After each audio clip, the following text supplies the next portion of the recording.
Wilujeng enjing kasadayana, urang panjatkeun puji sareng syukur ka Gusti anu atos masihan kasempatan sareng kasehatan.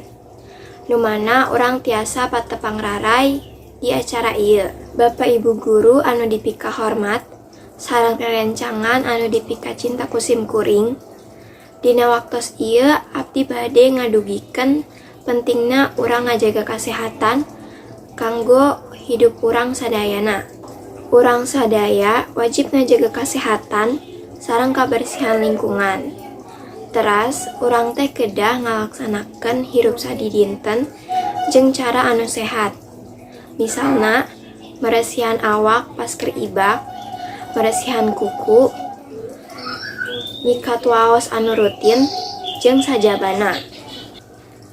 Contoh anu sanesna, urang kudu micen runta di tempatna, teu kenging sembarangan. Terus, lamun nyiduh ulah di mana wae. Batuk atawa bersin oge kudu nutupan, bahan ambe henteu nularkeun virus ka batur. Urang teh kedah mika cinta karena kabersihan diri urang, sangkan hati urang ge suci jeung bersih.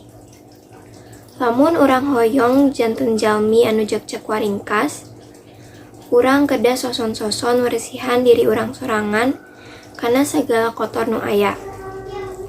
Bade eta kotor jasmani atanapi kotor rohani.